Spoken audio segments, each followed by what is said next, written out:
Bonjour à toutes et à tous, nous allons vous présenter la carrière de Rémy Pottrat et son implication dans l'intelligence économique.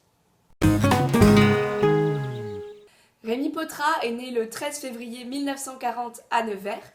Il est énarque affilié à la promotion Simone Weil. Entre autres activités, il est titularisé préfet le 26 mars 1985. Il fait partie des personnalités ayant initié une vraie réflexion autour de l'apport de l'intelligence économique dans le développement des territoires. C'est lors d'un voyage aux États-Unis en 1985, alors qu'il est préfet, que Rémy Pottrat découvre l'importance de la discipline de l'intelligence économique et du retard de la France en la matière. Il se rend compte qu'en France, un certain nombre d'entreprises disparaissent parce que leurs dirigeants n'avaient pas perçu correctement et en temps voulu les signaux annonçant le danger. Il s'est alors mis en quête d'une solution leur permettant d'éviter cette catastrophe. L'intelligence économique est pour lui un triple levier.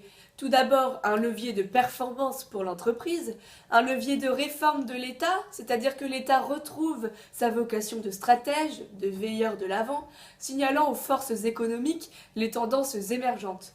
Les entreprises et l'État ont alors un point commun, voir loin et agir de concert. Puis, un levier de développement des territoires, pour lui le plus simple et le plus évident à mettre en œuvre, par la création de l'intelligence territoriale. Selon ses dires dans les années 90, tout bouge à l'heure actuelle, il faut apprendre à déchiffrer les mutations en cours, qu'elles soient économiques, sociales ou politiques, et en tenir compte parce qu'elles déterminent le champ des possibles et donc conditionnent l'action publique. Sa réflexion initiale a été de voir si la France était à même de relever le défi de l'intelligence économique, que notre administration développe des professionnels de l'information, de son traitement et de sa distribution. Puis il entre dans une mise en pratique de l'intelligence territoriale au sein des collectivités territoriales où il travaille. En 1989, alors conseiller technique pour la sécurité au cabinet du Premier ministre, il imagine la fonction de coordinateur national du renseignement.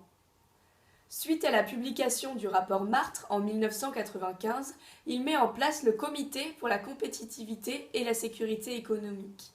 Jusqu'en 1999, il lance plusieurs initiatives d'intelligence économique territoriale, premier schéma régional d'intelligence économique, premières assises de l'intelligence économique, le 15 décembre 1997 à Caen, et fait de la Basse-Normandie et du Calvados une région pilote dans le domaine de l'intelligence économique. En 2004, parallèlement à sa fonction de préfet en service détaché, il est nommé vice-président exécutif de l'Agence pour la diffusion de l'information technologique, l'ADIT. Il est alors en charge du programme de coopération avec le ministère de l'Intérieur pour la mise en œuvre des expérimentations d'intelligence territoriale dans 9 régions pilotes. En 2005, il devient délégué général de France Intelligence Innovation et achève le programme d'intelligence stratégique initié à l'ADIT, notamment en se concentrant sur la sécurité économique, en particulier au sein des pôles de compétitivité. De 2005 à 2010, il préside le conseil d'administration de l'Institut d'études et de recherche pour la sécurité des entreprises, où il met au point, avec Éric Delbecq, la filière de formation des référents IE de la Gendarmerie nationale et fait de l'IRS un centre de réflexion dynamique sur la sûreté des organisations. Jusqu'en 2015, il est vice-président du Conseil supérieur de la formation et de la recherche stratégique et président d'honneur à l'Académie de l'IE. 20 ans après sa réflexion initiale sur la pratique de l'intelligence économique en France, il constate qu'un travail considérable a été fait par des hommes comme Alain Juillet, Olivier Bruquin, Éric Delbecq et bien d'autres, mais cette progression pour lui n'est qu'un demi-succès et il reste beaucoup à faire. Nous espérons que cette vidéo vous aura intéressé et appris de nouvelles choses.